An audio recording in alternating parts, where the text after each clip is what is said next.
बड़ी मजेदार बात है कि अयोध्या की लोकसभा सीट पर हमें वांछित सफलता नहीं मिली और उसको लेकर इनके चेहरों के ऊपर जो चमक दिखाई पड़ती है, ये अपने आप में राजनीतिक विश्लेषकों के लिए एक फूड फॉर थॉट है। क्योंकि इस प्रकार का एक वातावरण इस देश में बनाया गया कि एक वर्ग के लिए all eyes should be on Rafah, चाहे किसी को पता हो रफा है क्या, कहां ये ना पता हो, पर दूसरे के लिए all eyes should not be on Ayodhya.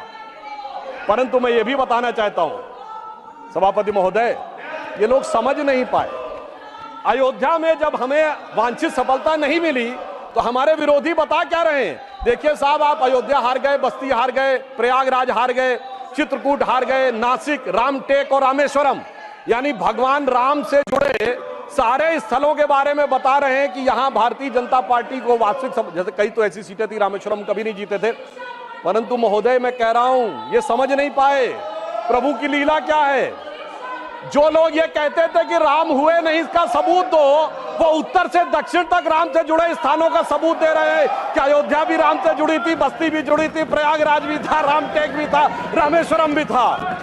अरे आपको लगता है कि भगवान हमको हरवाने के लिए आए थे? नहीं, आपको अपना अस्तित्व मनवाने के लिए आए थे। और मैं ये भी बताना चाहता हूं महोदय, रामचरितमानस और रामायण में भी उल्लेख है कि एक बार नागपाश भगवान राम को भी लगा था और नागपाश लगने के कारण एक मूर्छा आ गई थी और तब राम विरोधी दल में बड़ी खुशियां छा गई थी, मगर वो प्रभु की लीला का हिस्सा था, सिर्फ हनुमान जी को अपनी शक्ति याद दिलाने के लिए। और ऐसा पहली बार नहीं हो रहा है, ऐसा पहली बार नहीं हो रहा है सभापति महोदय। आज से 30 साल पहले मुझे याद है उत्तर प्रदेश में जब समाजवादी पार्टी और कांग्रेस सबने मिलकर सरकार बनाई थी, सपा बसपा और कांग्रेस आई ने मिलकर, तब एक नारा लगा था कि मिले मुलायम काशीराम, हवा में उड़ गए जय श्री राम।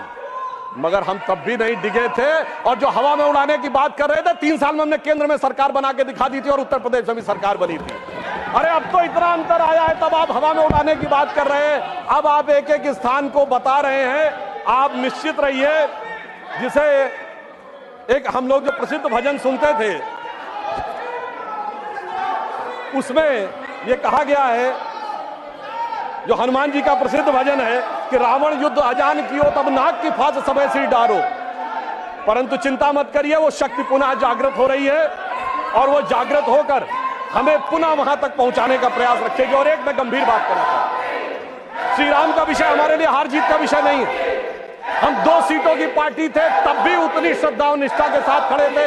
हम 86 सीट पे भी वैसे ही खड़े थे, 120 पे वैसे ही खड़े थे, 182 पे वैसे ही खड़े थे, 282 पे वैसे ही खड़े थे, 303 पर वैसे ही खड़े और 240 पर भी वैसे ही खड़े हुए हैं। आपके लिए चुनावी हार जीत का विषय होगा, हमारे लिए चुनावी हार जीत का विषय नहीं है।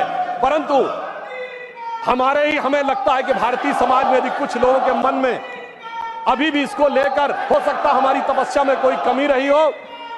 तो मैं ये कहना चाहूंगा भारत के सभी लोगों से, अटल बिहारी वाजपेयी जी की कविता की वो प्रसिद्ध पंक्ति जो उनकी कविता थी, आओ मिलकर दिया जलाएं, तो मैं इसके लिए कहना चाहूंगा कि अभी हमारा यह प्रयास बाकी है।